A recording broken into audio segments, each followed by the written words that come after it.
Welcome back दोस्तों।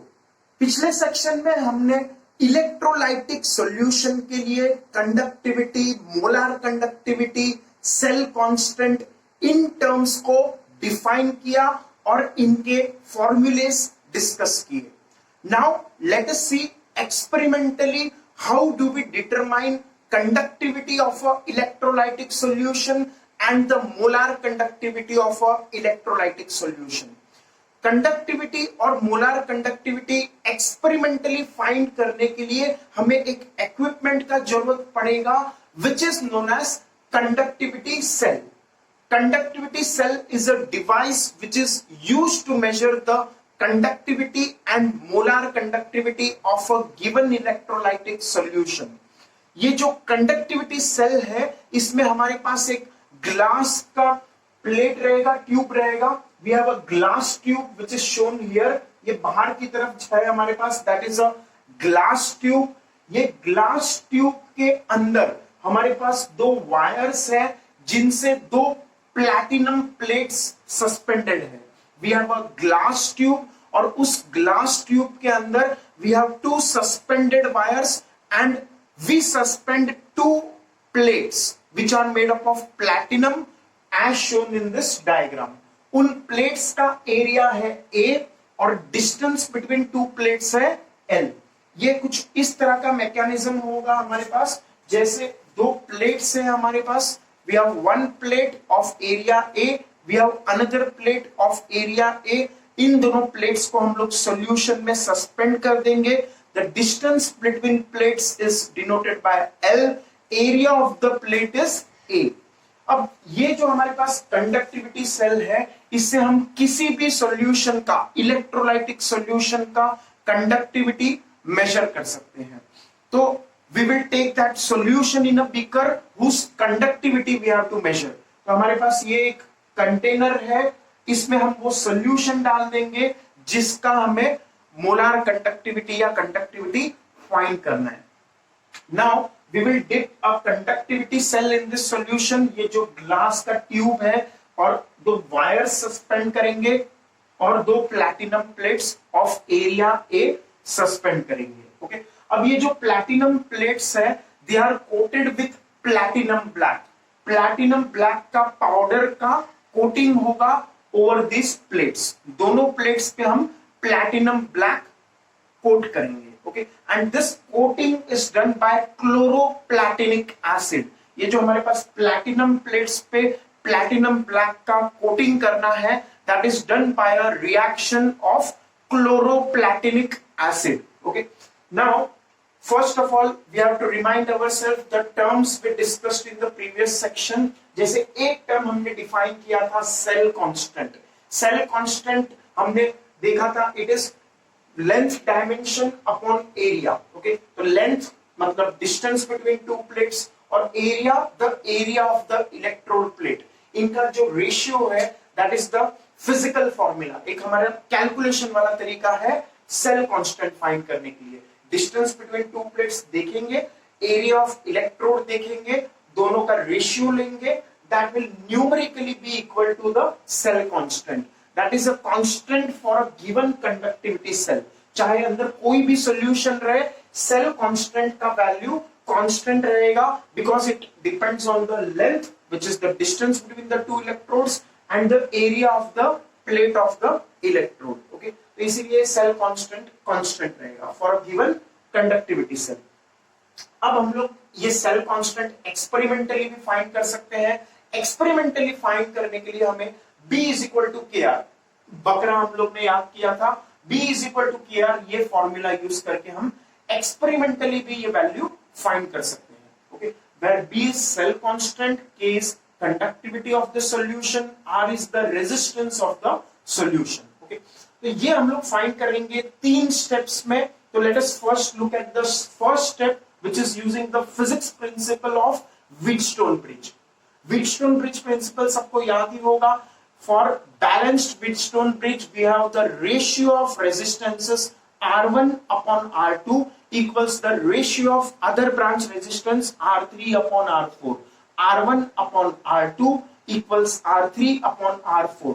ऐसा हमारा Wheatstone bridge का प्रिंसिपल है फिजिक्स में, अगर एक बैलेंस्ड व्हीटस्टोन ब्रिज है, मतलब जिसके ब्रिज रेजिस्टर में कोई करंट नहीं है, तो उस केस में R1 upon R2 is R3 upon R4। अगर किसी को ये व्हीटस्टोन ब्रिज प्रिंसिपल नहीं आता है, तो I would suggest please go to current electricity of physics and search for Wheatstone bridge there. Okay, तो हम लोग प्लेलिस्ट में, if you see, look in the playlist, we have a chapter known as current electricity, and in that you can search for Wheatstone bridge. So you will get this principle, R1 upon R2 is R3 upon R4 for balanced Wheatstone bridge. Okay, तो हमारे पास यहाँ पे भी ऐसा ही है, हमारे पास एक resistor है, let us say resistance of the solution मैंने दिखाया R solution से, जो कि इस इलेक्ट्रोलाइटिक सॉल्यूशन का रेजिस्टेंस है।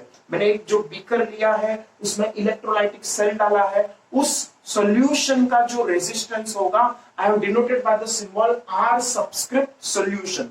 कुछ तो होगा जो हमें फाइंड करना है, that is the unknown quantity in this experiment.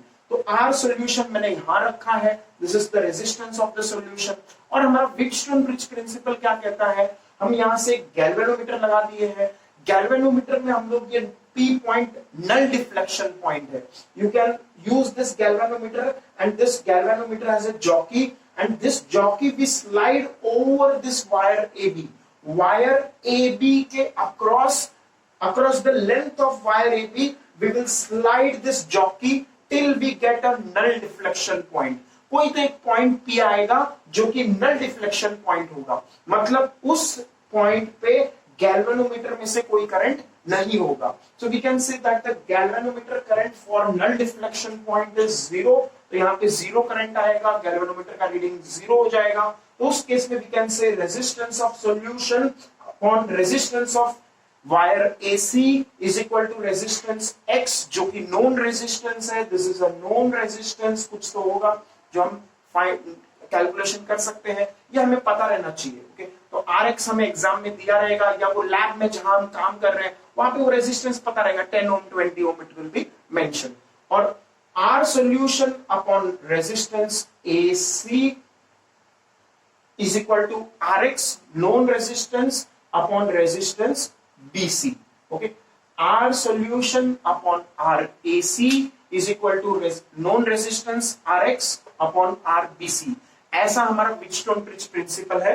अगर वो ब्रिज बैलेंस्ड है, मतलब ब्रिज वाले ब्रांच से करंट 0 है। तो यहाँ पे हम लोग ने जॉकी को स्लाइड किया और ये null deflection point P find किया, जिसके कारण गैल्वेनोमीटर में 0 करंट है। Hence we can say this Wheatstone bridge is balanced, and the ratio of resistances of solution upon resistance of wire AC is equal to resistance Rx upon resistance of wire BC. Okay, तो ये हम लोग इस तरह से यहाँ पे लिखे हैं, resistance of solution upon resistance of wire AC is equal to resistance of known X, resistance X which is known upon resistance of BC. अब तुम यहाँ पे देखोगे तो रेजिस्टेंस के जगह पे मैंने लेंथ लिखा है, which is also correct because resistance is rho L by A. ये याद है फॉर्मूला, तो that means resistance is directly proportional to length. तो मैं यहाँ resistance of wire AC लिखूं या length of wire AC लिखूं, it doesn't matter. Length of wire BC लिखूं या resistance of wire BC लिखूं, it doesn't matter. rho upon A यहाँ और यहाँ कैंसिल हो जाएगा। Okay, and अच्छा बात ये है कि ये Rx नोन रेजिस्टेंस है, AC और BC हम स्केल से मेजर कर सकते हैं। स्केल लेके ये length of wire AC measure हो जाएगा, स्केल लेके ये length of wire BC measure हो जाएगा। तो हमारा जो एम था, finding the resistance of solution, that is found out. ये हम लोग ने एक्सपेरिमेंटली रेजिस्टेंस ऑफ सॉल्यूशन निकाल दिया, और एक्सपेरिमेंटली रेजिस्टेंस ऑफ सॉल्यूशन निकाल दिया तो वी कैन यूज अवर बकरा formula, B is equal to KR, where R is the resistance of solution, K is the conductivity which we want to find out, and B is the cell constant. Okay, तो हम लोग B is equal to KR formula use करेंगे, और K हमें यहाँ पे पता होगा क्योंकि हम स्टैंडर्ड कंडक्टिविटी लेंगे, स्टैंडर्ड सॉल्यूशन लेंगे। जब हम फर्स्ट स्टेप में जब सॉल्यूशन लेते हैं तो वो स्टैंडर्ड सॉल्यूशन लेते हैं, वो इलेक्ट्रोलाइटिक सॉल्यूशन है KCl का। नॉर्मली एक्सपेरिमेंटली हम लोग ऐसा करते हैं, जो हम लोग फर्स्ट स्टेप में सॉल्यूशन लेते हैं इलेक्ट्रोलाइटिक सॉल्यूशन, वो नोन मोलर कॉन्सेंट्रेशन का लेते हैं, 1 मोलार कॉन्सेंट्रेशन जनरली लिया जाता है। 1 मोलार केसीएल सॉल्यूशन लेंगे तो 1 मोलार केसीएल सॉल्यूशन का कंडक्टिविटी हमें पता होता है, we know this in the laboratory, हम लोग को ऑलरेडी दिया रहेगा। This conductivity of KCl solution we already know, ये हमें पता है। और रेजिस्टेंस हमने एक्सपेरिमेंटली फाइंड किया, तो केसीएल हमें पता है, रेजिस्टेंस ऑफ सॉल्यूशन हमने निकाल लिया बाय व्हीटस्टोन ब्रिज प्रिंसिपल। तो hence we will be able to find out this B, cell constant. Thus, cell constant B can be measured experimentally. तो ये हम लोग ने फाइंड कर दिया experimentally. We do not use this formula to find the cell constant. Generally, we always follow this step. हम लोग experimentally cell constant का value determine करते हैं. Okay. Although it is possible to determine by this formula, but generally that is not the method. We always use an experimental setup to find the value of cell constant. अब ये cell constant हमने निकाल लिया, तो हम ये जो KCL solution है जो कि नोन था, जिसका कंडक्टिविटी हमें पता था, वो हम बाहर फेंक देंगे या बाहर निकाल कर डाल देंगे किसी और कंटेनर में। अब ये कंटेनर फिर से खाली हो गया, उस कंटेनर में अभी भी कंडक्टिविटी सेल है हमारे पास, ये कंडक्टिविटी सेल हमने यहाँ पे ही रखा है। अब हम वो सॉल्यूशन लेंगे, वो इलेक्ट्रोलाइटिक सॉल्यूशन लेंगे जिसका हमें कंडक्टिविटी और मोलार कंडक्टिविटी डिटरमाइन करना है। तो that is step 2 now. We will now, पहले हम कंटेनर खाली कर देंगे, फिर उसके बाद हम लोग नया सॉल्यूशन डालेंगे जिसका कंडक्टिविटी हमें फाइंड करना है। ओके, तो now let us put a new solution in this. Now we have a new solution and we will again repeat the step. हम लोग क्या करेंगे, केसीएल को रिप्लेस करेंगे बाय गिवन सॉल्यूशन। फिर के कैसे आएगा, B अपॉन आर। अब K is B upon R, तो B अपॉन आर, B क्या है, सेल कांस्टेंट। ये तो हम लोग ने यहां से फाइंड कर लिया, अब ये तो कांस्टेंट रहने वाला है, तो B हम लोग अब फाइंड कर लेंगे। सॉरी, ये तो कांस्टेंट है तो हमें पता है, ये यहां से सब्स्टिट्यूट कर देंगे, कि B का वैल्यू हम लोग यहां से सब्स्टिट्यूट कर देंगे। अब रेजिस्टेंस ऑफ सॉल्यूशन ये हमें एक्सपेरिमेंटली वापस निकालना पड़ेगा। क्यों? क्योंकि अब हमारे पास नया सॉल्यूशन है, वो सॉल्यूशन है जिसका हमें कंडक्टिविटी मेजर करना है। तो हम लोग फिर से स्टेप 1 करेंगे with a new solution, the given solution whose conductivity we have to find. अब फिर से ये स्टेप्स रिपीट करेंगे, but now we will have a new null deflection point. KCl के लिए यहां पे नल डिफ्लेक्शन पॉइंट था, अब तुम जो NaCl सॉल्यूशन ले रहे हो या कोई और सॉल्यूशन ले रहे हो, तो उसका नल डिफ्लेक्शन पॉइंट फिर से फाइंड करना पड़ेगा। वो यहां भी आ सकता है, यहां भी आ सकता है, कहीं भी आ सकता है। फिर से हम ये फर्स्ट स्टेप रिपीट करेंगे और एग्जैक्टली सेम प्रोसीजर से फिर से रेजिस्टेंस ऑफ सॉल्यूशन फाइंड करेंगे। The new given solution whose conductivity we want to find, उसका रेजिस्टेंस फाइंड हो जाएगा। फिर हम लोग K is B upon R, बकरा वाला फॉर्मूला यूज करेंगे, K is B upon R, B is equal to KR। तो इससे हमें मिल जाएगा कंडक्टिविटी ऑफ दैट सॉल्यूशन, जो हमें कंडक्टिविटी फाइंड करना था। The aim of our experiment, we will be able to determine its value. हमारा इस एम एक्सपेरिमेंट का एम ही यही था कि conductivity of a given solution निकालना। तो वी हैव thus successfully found the conductivity of a given new solution. Let us say NaCl solution. We will divide the cell constant B by the resistance of the solution. Okay? तो ऐसे करके हम conductivity given solution का find कर सकते हैं। अगर question में पूछा गया है मोलार कंडक्टिविटी निकालना है, तो हम लोग मोलार कंडक्टिविटी का फॉर्मूला यूज कर देंगे। What is the formula? Lambda is K by C। Molar conductivity is conductivity upon concentration. Concentration तो हमें पता होगा, जो भी सॉल्यूशन गिवन सॉल्यूशन है हमारे पास 1 मोलार NaCl, जिसका हमें कंडक्टिविटी फाइंड करना है, मोलार कंडक्टिविटी फाइंड करना है, उसका मोलारिटी हमें पता होगा एग्जाम में। मोलारिटी पता है, नहीं पता तो moles of solute upon volume of solution in litres, ये क्वांटिटी एक्सपेरिमेंटली फाइंड कर लो, कैलकुलेशन से फाइंड कर लो। और molarity is number of moles of solute, मतलब जो सॉल्ट हम डाल रहे हैं, जो इलेक्ट्रोलाइट हम डाल रहे हैं, upon volume of solution in litres. तो उससे हमें कॉन्सेंट्रेशन C आ जाएगा। हमारे पास कंडक्टिविटी को हम कॉन्सेंट्रेशन से डिवाइड कर देंगे तो मोलार कंडक्टिविटी आ जाएगा।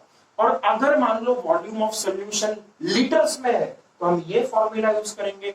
Just in case if the volume of solution is measured in centimetre cube, अगर सीसी में है सेंटीमीटर क्यूब, तो our formula for molar conductivity will be 1000 times K upon C। क्यों? क्योंकि 1 लीटर इज 1000 सेंटीमीटर क्यूब। वो relation use करके यहाँ पे 1000 का फैक्टर आ जाएगा।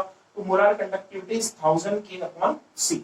So these are the steps which we need to use to find conductivity and molar conductivity of a given solution. Step 1, we will find the cell constant by using a standard known solution. Once we are able to find the cell constant, it will remain constant. Then we will change the solution. पूरा वो solution हटा देंगे, standard solution हटा देंगे, नया solution डालेंगे जिसका conductivity, molar conductivity find करना है. फिर उस नए सॉल्यूशन के लिए जिसका कंडक्टिविटी फाइंड करना है उसके लिए हम स्टेप 1 रिपीट करेंगे. We will use this Wheatstone bridge principle again and determine the resistance of that new solution whose conductivity want to find. उसके बाद हम लोग B is equal to KR बकरा वाला फॉर्मूला यूज करेंगे. K is B upon R करेंगे तो K is the conductivity of the solution, new solution, that is B, which is cell constant, upon R, which is the resistance of the new solution. And once we find the conductivity of the new solution, that's it. After that, we will divide the conductivity of the new solution by the concentration of the new solution. That will give us the molar conductivity of that new solution. और अगर मान लो अगर volume of solution नया new solution centimetre cube में है तो we will use 1000 times K upon C.